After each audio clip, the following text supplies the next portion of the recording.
My wife left me for a fake real estate CEO she called her soulmate, so I let her chase the fantasy until the truth flipped her world in 48 hours. I, a 31-year-old male, came home early from a livestock auction in Denver in mid-October. The event was supposed to run through the weekend, but prices were trash and barely any quality stock was moving. I decided to bail early Thursday afternoon, thinking I'd surprise my wife Vicky, a 29-year-old female, with dinner at this fancy steakhouse she'd been dropping hints about for months. We desperately needed the time together. Married for 5 years and together for almost 8, things had definitely shifted between us lately. It wasn't openly hostile or anything, just different.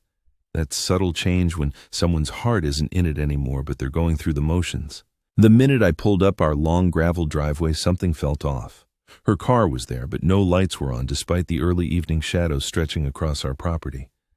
Our Australian shepherd Tucker didn't come running out to greet me like he always did. I stepped inside our place, and it was way too quiet. Our farmhouse was never silent. Vicky always had some home renovation show playing her favorite country playlist or was FaceTiming loudly with her friends. But this was cemetery quiet. I called her name twice. Nothing. I started walking through our house, a renovated 1920s farmhouse on this 15-acre ranch we'd bought 3 years ago when land outside the city was still reasonably priced. The first thing I noticed was her favorite designer jacket missing from the antique coat rack by the door, the one I'd saved up 3 months to buy her last Christmas. Then her riding boots were gone. The key hook where her personalized keychain usually dangled was empty. As I made my way upstairs, each step on our creaky pine floors felt heavier than the last. Our bedroom closet was half empty, hangers askew like someone had grabbed armfuls of clothes in a hurry. All her designer outfits were gone. Her expensive makeup had vanished from the bathroom counter we just installed last month. Her nightstand was cleared of the romance novels she devoured weekly. Then I spotted a note on our kitchen island written in her perfect cursive handwriting on the personalized stationery her mother had given her. It read, "Found someone who really gets me. He's my soulmate. This boring marriage isn't working anymore. Moved in with him. Lawyer will contact you about divorce stuff." Just like that, 5 years of marriage ended with a hastily scribbled note. No explanation, no apology, nothing but cold dismissal like I was some random guy she'd met at a bar. The strangest part, I didn't explode. I should have been punching walls or calling her nonstop something dramatic. Instead, I sat at our reclaimed wood kitchen table, feeling oddly calm, and called my attorney, then my older brother Mike. Deep down, I think I'd been preparing for this moment for months without admitting it to myself. The changes in Vicky had been subtle but consistent. It started when she befriended Stacy, her new coworker at the real estate office. Stacy was a walking midlife crisis wrapped in Lululemon, 2 divorces, 3 sugar daddies, and 1 fake business. If bad influence was a person, it would be her. She drove a leased Mercedes she couldn't afford and constantly posted those inspirational quotes about leveling up and knowing your worth on social media. Within weeks of their friendship, Vicky changed her hair from natural brown to freaking platinum, with pink streaks, overhauled her wardrobe, and started talking about how we needed to upgrade our lifestyle. Suddenly, my wife was spending $400 on Botox, buying designer purses I'd never heard of, and coming home after midnight from girls' nights smelling like she'd doused herself in perfume. She'd started making mysterious weekend work trips to show properties that never seemed to result in actual sales. I once checked her calendar out of curiosity. 3 showings at luxury condos, all with Stacy tagged as backup agent, except the office didn't know anything about those listings, and apparently backup agent also meant drinks and spa selfies. Our intimacy vanished completely. If I tried to kiss her, she'd turn her cheek. Any attempt at romance was met with excuses about headaches or being tired. Then came the comments about our boring rural lifestyle, how we never did anything exciting, how her friends lived in luxury condos while she was stuck playing farmer on our ranch. My buddy once told me, if her best friend's a wreck, she's just on a delay. I should have listened.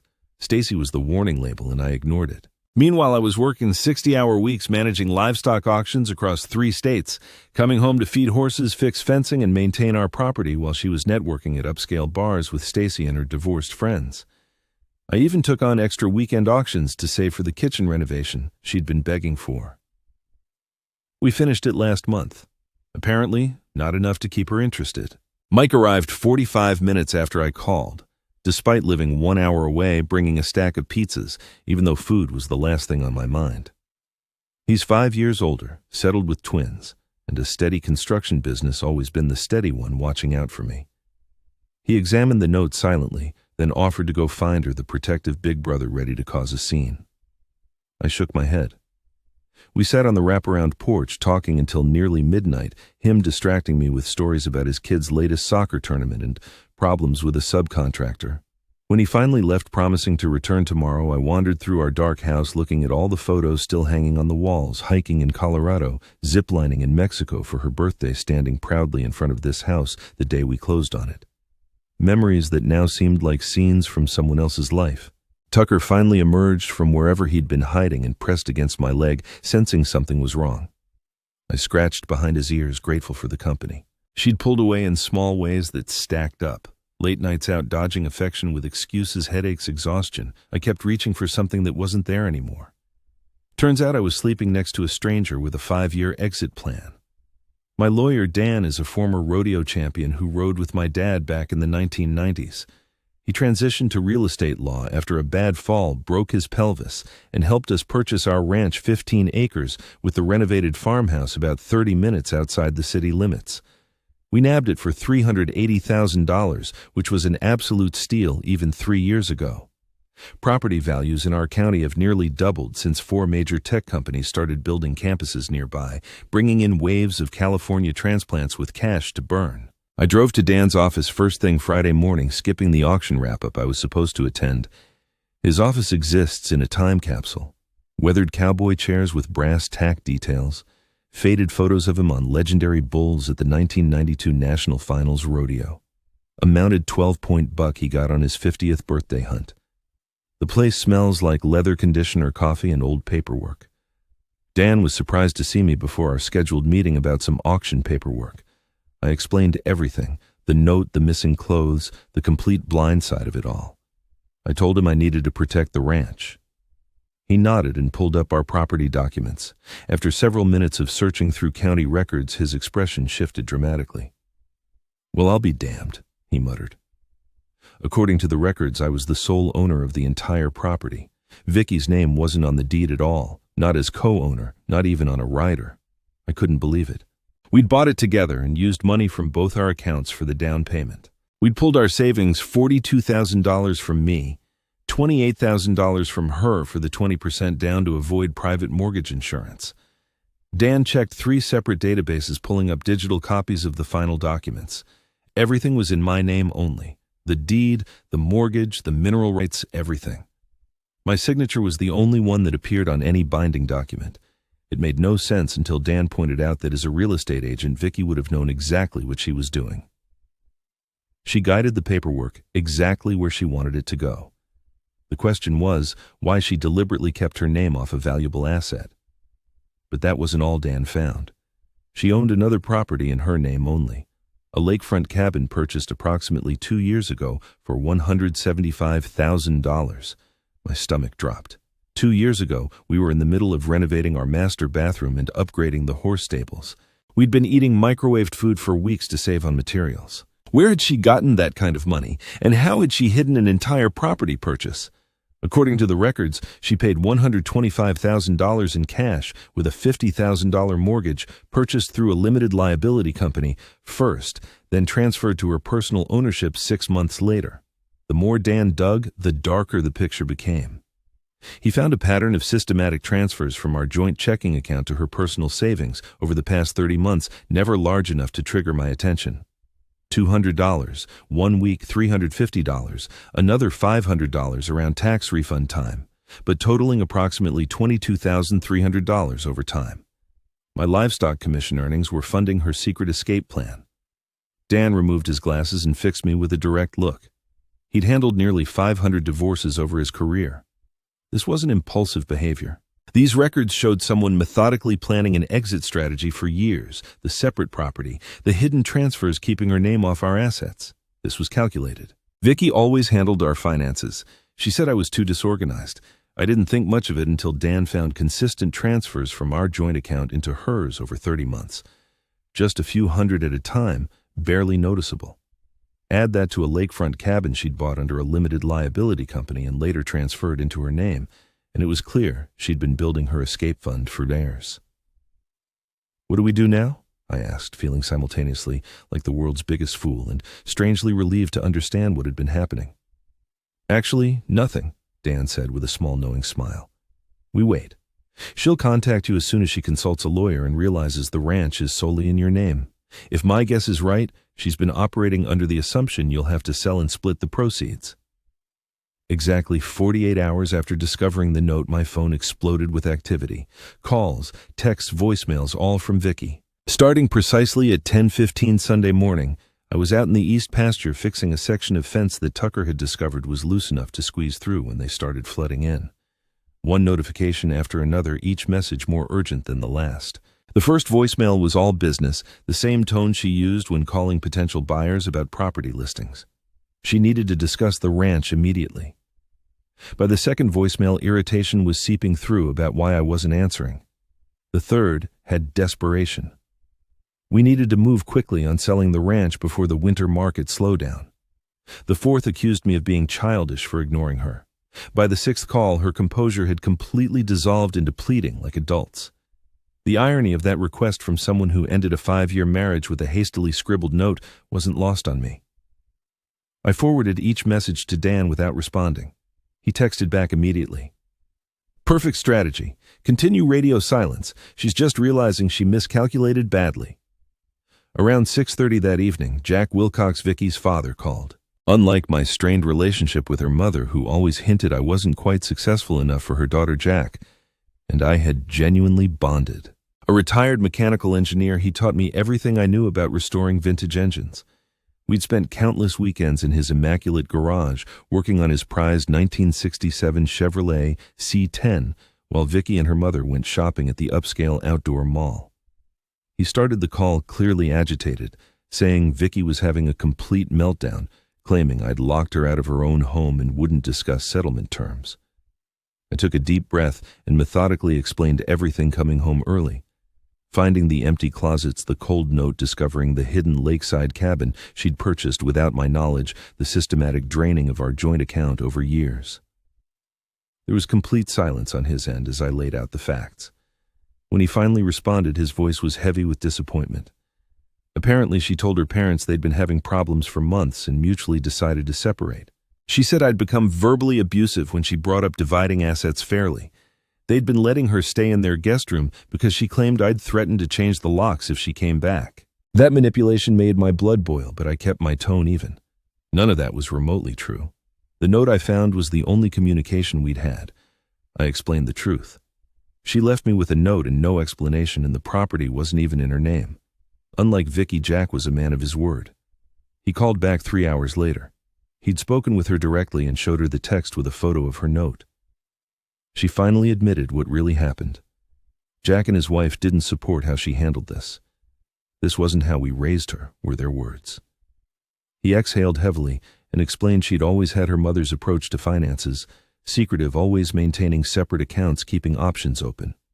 He should have warned me years ago when he saw her insisting on separate bank accounts even after marriage.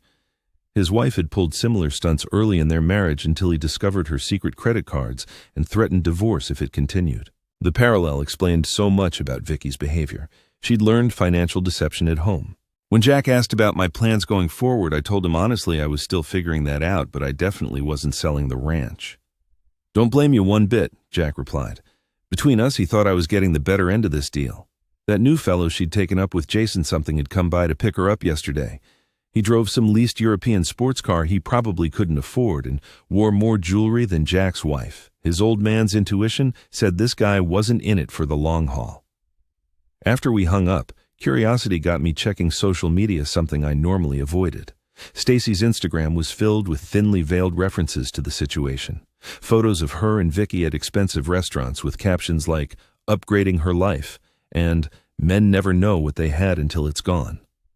The audacity was stunning, coming from a 38-year-old woman who'd burned through 2 marriages and was rumored to be dating her married boss. Comments from their circle ranged from "preach girl" to "his loss" to "living your best life now." I wondered if any of them knew the real story, or if they were all operating on Vicky's victim narrative. I disabled all my social accounts that night and sat on the porch swing with Tucker. He'd been unusually clingy since Vicky left, despite her constantly complaining about his shedding and banishing him to the mudroom whenever her sophisticated friends visited. Dogs have better instincts about people than we give them credit for, yet they love unconditionally anyway. He rested his head on my knee and gazed up with those loyal brown eyes. At least someone in this house had genuine emotions. 3 weeks after finding the note, I was rebuilding the fence in the south pasture when Vicky's car came flying up the driveway, kicking up gravel and dust. She'd finally figured out that the ranch wasn't in her name. I didn't even put down my tools, just kept hammering posts while she stormed across the field toward me. She looked different. Blonde hair, freshly highlighted designer jeans, tucked into expensive boots that had definitely never seen actual farm work. Chunky jewelry that probably cost more than our monthly mortgage. She was playing the part of the sophisticated city girl who'd outgrown her country husband. "We need to talk about the ranch," she demanded, not even bothering with, "Hello." I just kept working. "Did you hear me?" I said. "We need to discuss selling this place. My lawyer says we need to list immediately." I finally looked up. "Nothing to discuss. It's not for sale." Her perfectly made-up face twisted in confusion. "What do you mean it's not for sale? We have to divide our assets." I didn't respond, just pulled another fence post from my truck bed.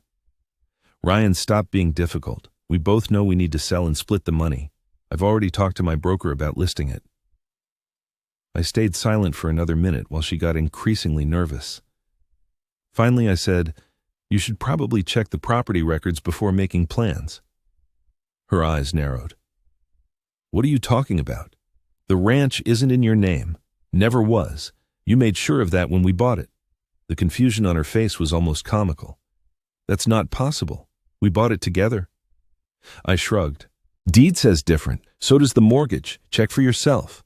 Her face went through a series of expressions, disbelief, confusion, then dawning horror as she realized I was telling the truth.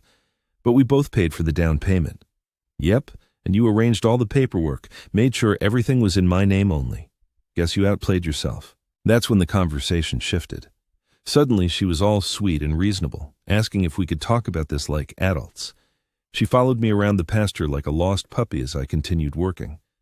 When that didn't work, she switched to guilt. Didn't I remember how we found this place together? How she helped design the layout? How she'd supported my career? I finally stopped and faced her. "You mean like how you supported me by stealing $22,000 from our joint account? Or by secretly buying a lakefront cabin while I was eating ramen to save for our renovations?" Her eyes widened with that deer in headlights look busted. She tried to claim the cabin was an investment property she was going to surprise me with once it appreciated enough. "Yeah, right." I asked her if that's why she hid all the paperwork and claimed the withdrawals from our joint account were an investment. Her eyes snapped back to mine. "You've been checking up on me like I was the one who did something wrong." "Wouldn't have had to if you hadn't been stealing from me." She flinched at the word stealing and tried claiming that money was partially hers. I reminded her that her paycheck went into her personal account while only my income went into the joint account. So no, actually, it wasn't hers at all. The truth was dawning on her face. I knew everything. She tried another approach, saying Jason, her new soulmate, was going to help with cabin repairs.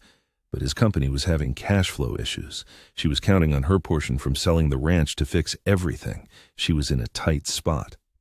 "Not my problem," I said simply. "Maybe your soulmate isn't as financially stable as you thought." Her face hardened. "You're enjoying this, aren't you? Being difficult just to punish me." "Nope, just following the legal documents you arranged. Funny how that worked out." She tried everything after that. She said I was being vindictive, brought up how she found this place and designed the kitchen renovation. She even had the nerve to say she deserved compensation for putting up with living so far from the city.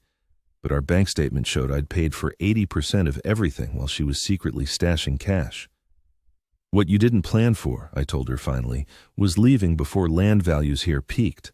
If you'd waited another year, this place would be worth $150,000 more. Shitty timing on your part." Her face showed the truth of my words. She'd miscalculated, thought the ranch would be an easy payday in the divorce. Finding out it was solely in my name had thrown her entire plan off. She threatened weekly to get a lawyer. I informed her I already had one. She stormed back to her car, turning back once to shout, "This isn't over," before peeling out down the driveway, sending dust flying. After she left, I changed all the locks and codes immediately. I called Dan with an update and started planning my next moves carefully. The thing about working livestock auctions is you learn to read. People know when they're bluffing about a bid, when they're desperate to sell, when they're trying to drive up the price artificially. Vicky thought she was being clever, but she was broadcasting her desperation like a neon sign. Dan advised not responding to anything without running it by him first. She tried to get me to agree to things in writing or make verbal agreements over the phone, but I shouldn't fall for it. I went through our entire house that weekend, documenting everything of value: furniture, appliances, electronics, tools. I took photos, found receipts where I could, anything to establish what was mine before she could try to claim it. I found some interesting things in the process. A hidden shoebox in the back of our closet with jewelry I'd never seen before. A stack of credit card statements in her name with charges at hotels I'd never been to. The evidence of her double life was everywhere once I started looking. The text slowed down, then stopped completely when she realized I wasn't responding. Her dad called again to apologize and let me know they weren't giving her money. "She made her bed," he said, sounding tired. "Her mother's the same way. Thinks she can always find an easy fix for her problems. Never works out that way." Through mutual friends, I found out her soulmate Jason was this flashy developer who just finalized his own divorce. The guy was leveraged to the eyeballs on several failing projects, started building luxury condos right before the market softened. Their relationship apparently hit the rocks when he realized she wouldn't be bringing any ranch sale money to help fund his next sure thing investment. 2 weeks after she left, I got formal divorce papers. Interestingly, there was no claim on the ranch, just a request for division of other assets and $3,200 monthly in spousal support due to her significantly lower income. My lawyer laughed at that one. We had records showing she made almost as much as me, but had hidden most of it. While sorting through old files in our home office, I found something interesting. Her loan application for the cabin listed an income 40% higher than what she reported on our taxes. Tax fraud is no joke. I kept that info in my back pocket just in case. Dan suggested we use it as leverage if needed, but otherwise hold off. "Sometimes the best revenge is just letting someone self-destruct," he said. "From what you're telling me, she and this developer boyfriend are headed that way with or without your help." Instead of fighting over small stuff, I agreed to let her have the furniture she wanted and even our newer sports utility vehicle. Dan thought I was being too generous, but I was playing the long game. I wanted the divorce finalized quickly with minimal drama. Fighting over couches and cars would just drag things out. My brother Mike wasn't convinced when I told him my strategy. He felt like I was letting her win. I explained I was keeping what mattered: the ranch, my retirement accounts, my tools and equipment. She could have the IKEA furniture in the car with 60,000 miles on it. I'd come out ahead in the end. I kept working, kept taking care of the ranch, kept my head down. I let her think I was just rolling over on the small stuff because I was hurt or trying to take the high road. Meanwhile, I was documenting everything I found about her financial situation, the hidden income, the tax discrepancies, the money she'd siphoned from our joint account. During this time, I also learned more about Jason through industry connections. His company had overextended on 3 different developments. Banks were calling in loans. Contractors were filing liens for unpaid work. The guy was a house of cards waiting to collapse, and Vicky had hitched her wagon to his star right as it was burning out. I also knew from her social media that things between them were rocky. She'd stopped posting those living my best life photos, and Stacy's comments had changed from "you deserve happiness, babe," to vague supportive stuff like "hang in, better days ahead." The fantasy was crumbling faster than she'd expected. 4 months later, the divorce was nearly final. I kept the ranch and started making changes. I converted her home office into a workshop where I could restore vintage motorcycle parts. My side business was finally taking off now that I had time to focus on it. The ranch was starting to feel like mine again. I repainted the living room a dark green that she'd always hated. I bought a leather couch to replace the uncomfortable modern one she'd insisted on and let Tucker sleep on the bed. Small changes that made the place feel less like a museum and more like a home. My brother kept trying to set me up with his wife's friends, but I wasn't ready. Instead, I focused on my job as the regional livestock auction manager, rebuilding my savings and reconnecting with buddies I'd neglected during my marriage. I joined this local classic vehicle restoration club that got me out of the house on weekends. I ran into Stacy at the grocery store about 5 months after Vicky left. She looked surprised to see me, then uncomfortable. I casually asked how Vicky was doing, like I was inquiring about any old acquaintance. Stacy lied badly, saying she was good, really good, loving her new life. I smiled in a way that made her squirm and asked how Jason's development company was doing, mentioning the issues with his River Heights project. Her eyes widened slightly. I wouldn't know about that, no. Just figured since you guys all hang out together, you'd have heard those contractors filing liens for unpaid work, the bank threatening to foreclose, messy stuff. She mumbled something about being late for an appointment and practically ran to the checkout. I knew the information would get back to Vicky within the hour. Let her wonder how much I knew. I also knew from checking public records that the cabin she bought had serious structural issues. The property tax assessment had been reduced by 30% due to significant foundation defects requiring major repairs. Estimates for fixing that kind of damage usually start around $60,000, money she definitely didn't have if she was asking for spousal support. Her dad called occasionally to check in on me. We still had that connection through our shared love of classic trucks. During one of these calls, he mentioned that Vicky had asked to move back home temporarily, but her mother had refused. Margaret said she'd made her choice, and it would just enable her if they let her come running home every time life got hard. 8 months after she left, everything fell into place better than I could have planned. Jason's development company filed for bankruptcy protection. The news was all over the local business journal. The cabin she'd bought had been officially condemned by the county due to the foundation issues, making it essentially worthless. And most beautiful of all, the Internal Revenue Service sent her a notice of audit for the past 3 years. Funny how anonymous tips work sometimes. I was at the grocery store picking up stuff for the week when I literally ran into her coming around the end of an aisle. Her cart hit mine with a metallic clang.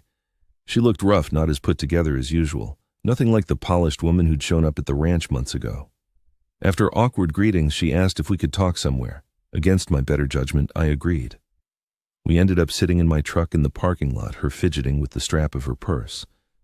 "I've made some bad decisions," she admitted, voice shaking. "No shit," I replied calmly.